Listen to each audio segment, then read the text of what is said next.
প্রধানমন্ত্রী তারেক রহমানের একটা জিনিস আমার খুব ভাল লাগে, সেটা হচ্ছে উনি উনার ওয়াইফকে মারাত্মক লেভেলের প্রায়োরিটি দেন।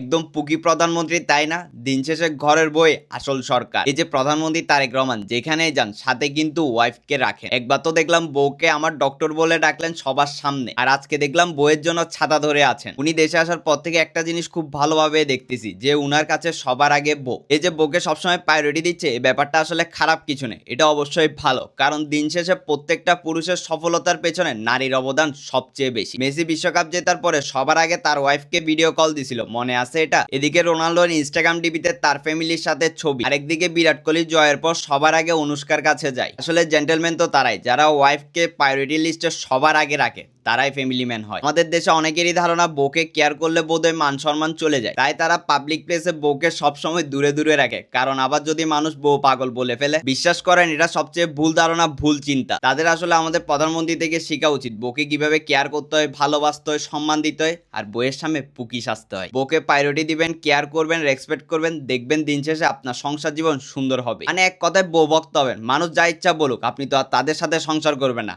করবেন তো বউয়ের সাথে। এই যে প্রধানমন্ত্রী স্ত্রীকে দেখে একটা জিনিস খুব ভালো করে বুঝলাম, দুঃসময়ে যে ছায়ার মতো পাশে থাকে, সুসময়ে সে পাশে থাকার অবশ্যই যোগ্যতা রাখে। প্রধানমন্ত্রী তারেক রহমান সরকার হিসেবে কেমন তা জানি না, কিন্তু স্বামী হিসেবে একদম 100তে 100। এই যে বিগত 17 বছর এই মানুষটার সাথে কি হয় নাই, হাজারটা অপমান, মামলা, কটূক্তি, এত কিছুর পরও তারেক রহমানের পিছু ছাড়ে নাই। এই 17 বছর উনার ওয়াইফ উনাকে আগলে রেখেছিলেন, পাশে ছিলেন, সাপোর্ট দিয়ে গেছে। তো এত বছর পর এখন এসে উনার ওয়াইফ প্রিন্সেস ট্রিটমেন্ট পাওয়ার যোগ্য, আর প্রধানমন্ত্রী তারেক রহমান তাই করছেন। যাই বলেন ভাই, বর্তমান যুগে এমন জীবনসঙ্গী পাওয়া আসলে ভাগ্যের ব্যাপার, যা সবার কপালে জুটে না। এই যে বাবা মা সারা জীবন দুনিয়াতে থাকবেন, ভাই বোন সব আলাদা জীবনে আলাদা সংসার নিয়ে থাকবে, সন্তানরা বড় হয়ে যার যার জীবন গুছিয়ে নিবে, আত্মীয় স্বজন বন্ধু বান্ধব কেউই থাকবে না। একটা সময় পুরুষ চারদিকে তাকিয়ে দেখবে তার দুনিয়াতে তার বুড়া স্ত্রী ছাড়া আর কেউ নেই। হ্যাঁ, যদি তার স্ত্রী ভালো হয়। তাই স্ত্রীর প্রতি যত্নশীল হতে হবে প্রতিটি পুরুষের, কারণ স্ত্রী পুরুষের জীবনের শেষ সঙ্গী। উনি প্রধানমন্ত্রী স্ত্রীকে সম্মানের সহিত যেভাবে আঁকলে রাখেন, এটা সবার জন্য শিক্ষণীয়। একজন পুরুষ ততটাই ভালো যতটা তার স্ত্রীর সাথে ভালো।